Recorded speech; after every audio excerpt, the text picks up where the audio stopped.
So next up, we have got Michael Fisher. Michael represents the Teesside Cannabis Club. This is a private members club, and it purchases THC plants grown in-house, and it is a harm reduction solution. It's a particularly interesting area because the Police and Crime Commissioner and I know the Chief Constable are aware of this particular cannabis club, and it's been rubber stamped, so to speak, so that they are unable to operate. Throughout his life in Teesside, Michael has witnessed firsthand the devastating impact of hard drugs on the surrounding borough. In his early years, Michael frequently found himself on the wrong side of the law due to his prolific cannabis use. Never defeated, he has battled his way through the impoverished estates of Teesside to unleash his entrepreneurial streak, running several different companies. This first appeared in the form of a string of businesses in the local area before his father was unfortunately diagnosed with lung cancer. Michael witnessed firsthand the medical benefits of cannabis oil and continued to supply it to the local community around him.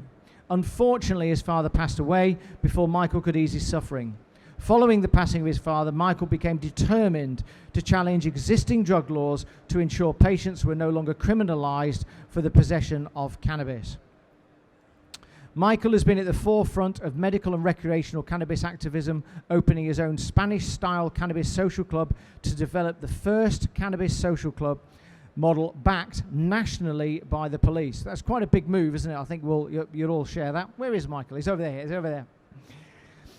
His project is the Exhale Harm Reduction Centre. It offers cannabis consumers a safe consumption facility for the community to use cannabis safely under the supervision of the Teesside Cannabis Club Limited and local authorities, who provide additional support via local charities and organisations. Ladies and gentlemen, if you just put your hands together, please, for Mr. Michael Fisher. Thank you. Cheers, mate. Thank you. Hello everybody, as you heard, my name's Michael Fisher.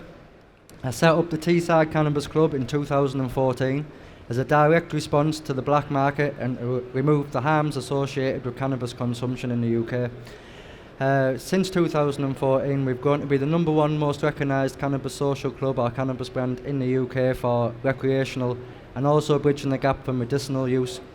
The club also works closely with organisations such as Mind, drug and alcohol treatment services and other services to make sure that support networks are available for any members or consumers that would need additional help. Starting back in 2014, we set the Cannabis Social Club up as an online campaign page originally on Facebook, which is quite a few organisations that exist on the social media platform. We started off doing outdoor events in fields. The outdoor events in fields, after 3 months, had grew to such a size where we did the UK's first cannabis festival, which was known as the Hemp Fest. The Hemp Fest went on for 3 years, and then we put it into hiatus for a couple of years while we focused on other things. Off the back of the Hemp Fest, we were invited to meet with Ronald Hogg, the Durham Police Crime Commissioner. Teesside Cannabis Club went and met with Mr Hogg on multiple occasions, but in 2014 on 2 occasions, and we're basically working closely with him on the checkpoint initiative which he brought forward and his police force championed, and on a harm reduction model which is what the Teesside Cannabis Club brought forward and tried to champion. Our harm reduction model is simple and effective. It works by members can sign up to the club for £45 for a year. They have access to the premises for £3 per session. They can purchase cannabis cheaper than it's available on the street via black market dealers. All cannabis is provided by the actual members themselves. Members are invited to go up to 5 to 8 plants for consumption between the members. That's sold at cost price back to the club. The club then redistributes that to the members, if that makes sense. Through this, we find it's the easiest way to eliminate any black market elements, to eliminate any regulation issues currently, why there's no regulation in place for THC products in the UK at the moment. Off the back of working with Durham Police, we were North Wales Police Crime Commissioner Arthur Jones invited himself to come and check out our premises and our facility. This happened in 2015, I believe. He's championed the idea of having these kinds of social clubs or lounges in every area around the UK. Fast forward to 2016, 2017, them years, the campaign had moved to where we were being invited now inside the Parliament. Instead of being an activist outside, we were campaigning inside, speaking to MPs direct, being invited to drug symposiums, being invited to actually have a voice for the consumer. Moving forward to 2018, 2019, with all the press attention and all the fast-flowing movement that we've had with the CBD market, we found that we've had a different influx in members that have been signing up. Members that are currently signing up, we have bank managers from top national banks like leading high street banks. We have social service workers, we have NHS staff, we have unofficially some police members that are interested or might be on the books. We also have celebrities that we've worked with that we provide cannabis for them. This is something that's never going to go away. This is something that's always going to be out there and people are always going to use. So what we do at our facility is we find that it's best to identify the risks, the harms that are associated with this, and then going to the authorities with full transparency and explaining what the issues are that we're having, what the issues that the consumer might be having. We can then work with the authorities in trying to find a suitable outcome for everybody to be happy, or at least as happy as they can be in the current climate. A couple of examples of this would be, we've had members that have suffered with severe anxiety. They've not been able to go out of the house for 2 or 3 years. Through working closely with these members, we've managed to get them to be functioning members of society, back involved with jobs or going out to actually involve themselves in community organisations or community events that are going on. We've also worked closely with a bunch of other people that are necessarily not from the straight and narrow, shall we say. People that have suffered with drug and alcohol rehabilitation problems, we direct them to the right organisations that can help them with them issues, while also providing safe cannabis consumption for them if they're choosing to use that currently in their process. One of the other things that we found that works quite well for us is identifying any risks or harms that are associated when the consumer brings these issues to us. If we champion that consumer's issue with the police and the relevant authorities, then we find that a suitable outcome comes for everyone that's in place, and that not just for us but across the country with other start-up clubs that necessarily don't have the backing that we have, working alongside the authorities and MPs, have been allowed to flourish and operate and work in their own communities, not necessarily under a guided model like ours, but in their own capacity. I think that's great for everybody. At the end of the day, people think cannabis consumers, cannabis users are criminals. They're not criminals. They're just, in a lot of cases, unlicensed, and it's not a criminal offence. Well, it is a criminal offence, but you're not a criminal if you're an unlicensed facility. We operate as an unlicensed facility. A lot of people call for our arrest, call for us to be shut down. If we were shut down, all these members would do, we have just under 500 members on our books, all these members would be straight back onto the street, dealing with Dangerous Dave, who sells cocaine on the weekend, sells knockoff DVDs and whatever else, but sells a bit of cannabis. We provide that safe consumption area, we provide that safe space where these people can consume cannabis and use cannabis in a safe area without having to worry about the risks associated. Coming from Middlesbrough, which has the lowest life expectancy in the UK, it's very important for us to associate and remove the risks associated with cannabis, because it's already against us where I'm from. Now in the North East, what we've found is we've had great backing and support, like I said, from Durham Police. Cleveland Police took a little longer, which is my own police force, to come on board. North Wales Police, Derbyshire Police and another 2 police forces that all back us now. In spring 2020 we'll be opening our second store and second club or facility in Durham, with the backing of Durham Police and the council. We'll also be working closely with Middlesbrough Council, Hartlepool Council and Stockton Council in order trying to provide funding for people that are needing it, for the drug support and for the help that they need. We've also been working with George Charlton Training Services in providing naloxone injections, which is something that you would not necessarily associate with cannabis, but it's something that goes hand in hand in the area where we're from. So for those that don't know, naloxone is an injection that can be given, or a spray that can be given to people who suffer from an opiate overdose. Now, none of our members take opiates or currently use opiates, but once again, it shows the light that we're shedding on the issues that are in the area, and the way that the stigma is no longer attached by the fact that these organisations and councils are working alongside us as a harm reduction course rather than as a cannabis social club. We don't actually operate under the name Teesside Cannabis Club on the High Street. We operate under Exhale Harm Reduction Centre, but it was set up by the Teesside Cannabis Club. We have a storefront on the High Street, fully branded up windows that say, if you know, you know. People literally can sign up on the High Street or they can sign up online. You provide 2 forms of ID, much like you would in Spain with the Spanish clubs. We aren't a cannabis social cafe where you can just walk in off the street. You do have to have 2 forms of ID.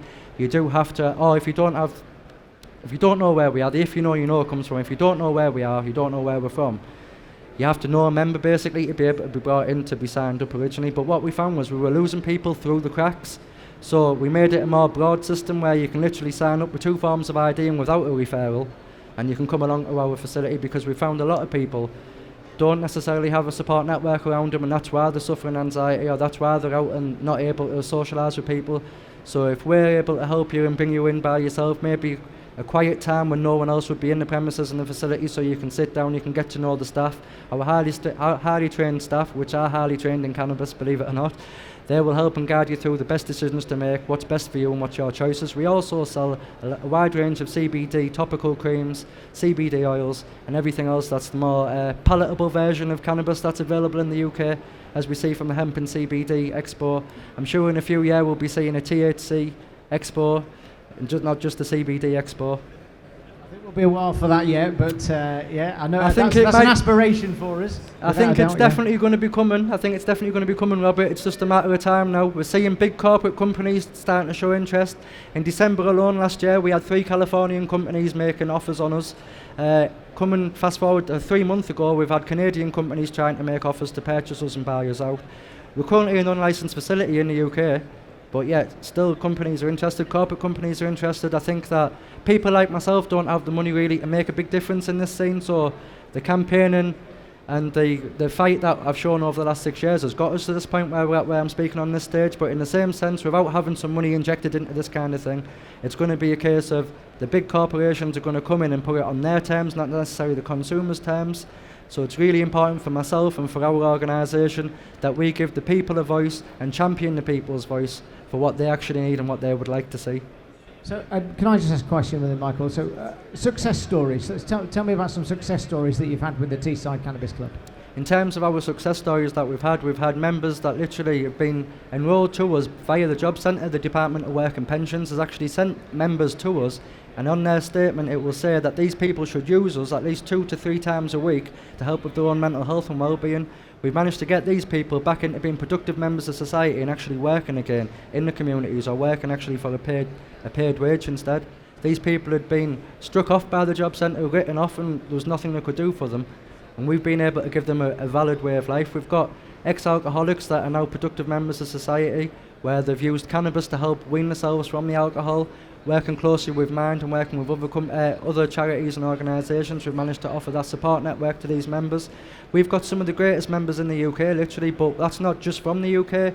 Another thing that might surprise some of you in the audience is we have members from the Bronx, New York, members from California, we have members from Canada, members from Hungary.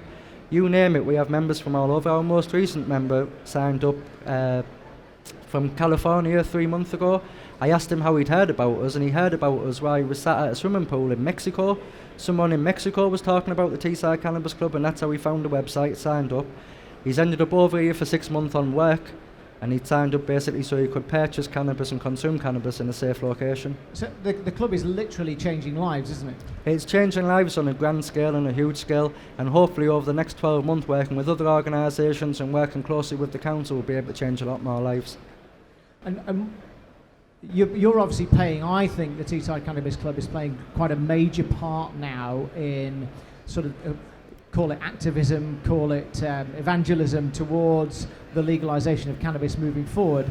How do you think what part do you think CBD has played in the normalisation of cannabis? A huge part. This is what I found myself personally when I started the club in 2014. Social media page took 2 years just to get 1,000 likes. Now gentlemen like Simpacati with Durham Cannabis Club, they start a page up, the amount of attention that's there immediately for them and the amount of work, it's a total different audience to what we had back in 2014-15. We had to really work hard to convince people that the stigma that's associated with cannabis doesn't need to be associated with it. With the CBD laws loosening up and the CBD, we're seeing our memberships change dramatically. Like you'd expect our members to be 18 to 25. Our members are close at the age of 45 to 85.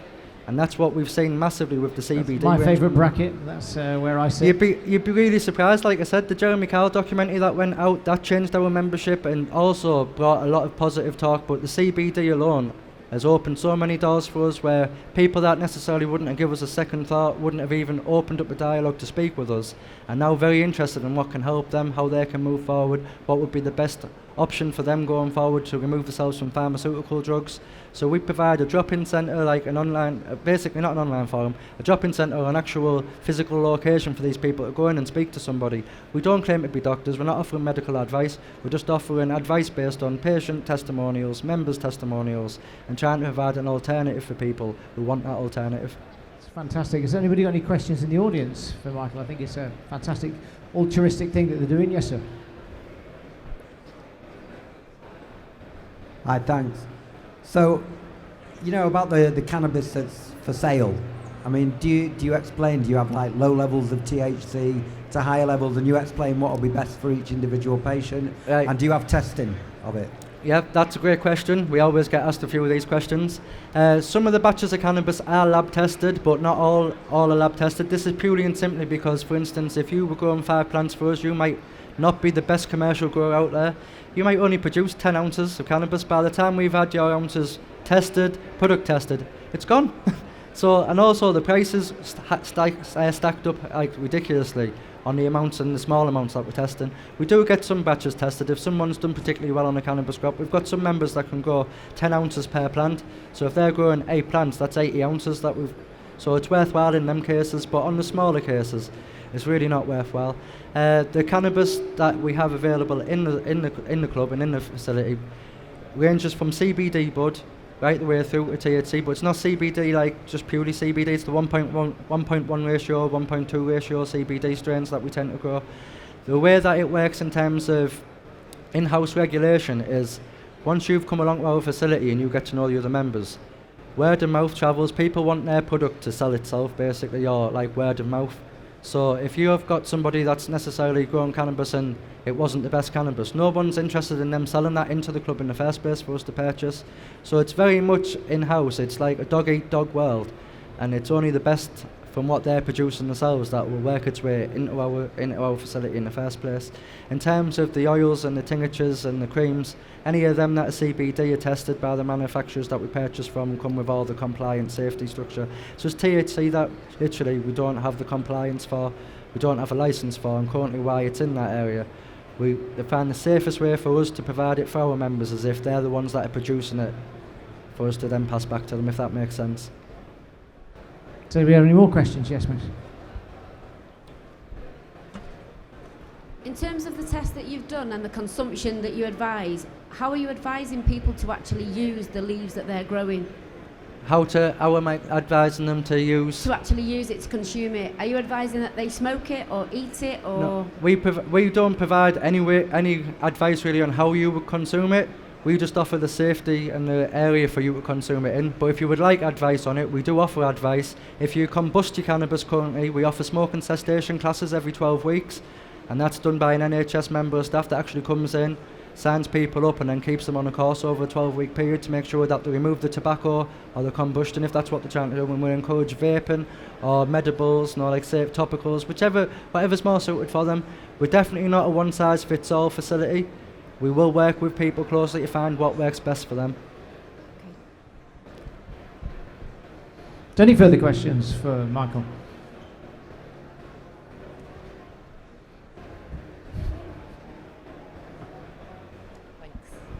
Hi. So I'm just wondering, in terms of, in America, places are getting shut down and raided by police. That goes for CBD and cannabis. So how do you see the future panning out with that? To answer to your question, we were raided in December last year. We were left open. Members were still coming in while the police were in the premises. The cannabis was left on the premises because, as I explained to the officers, if they had removed it, what would have happened is we would have had to go out, purchase from the black market to restock for the members, which just creates a bigger problem in our area. So we work closely with the authorities to make sure that that doesn't happen, and if they do have to come in, it's more of a compliance visit rather than actual raid. Has there been a noticed difference in illegal obtaining of cannabis in the area? What we found is a direct knock-on effect with the black market. So in the area, people are more aware that there's a safer alternative and a cheaper alternative that can be where they can purchase cannabis at a safer, more regulated, I don't know. don't know how best to edit, but yeah, definitely we've seen a knock-on effect. We haven't had no issues with criminal gangs or black market dealers trying to threaten us in any way, shape or form, or trying to muscle in. We've been known as a police club, which we're not. Been known as grassers, which we're not. Obviously, people with closed minds or narrow mouths tend to widest mouths and narrow minds and everything. No, like it's one of them things that we're used to and that we face all the time. We have our fair share of negativity that hits us, but we do our best to try and focus on the positives. We know that the benefits that we supply to the community far outweigh any negatives. Do you have any further questions for Michael? Well, ladies and gentlemen, I think that's a demonstration of how the industry and how attitudes are changing towards cannabis in general. I'd like to put your hands together now for Michael's time. He was booked at the very last minute, and we really appreciate his efforts, and he will be at the show for the next couple of days. Please stop him, ask him any questions that you have, and he has a wealth of experience. Thank you very much. Thank you again, Robert.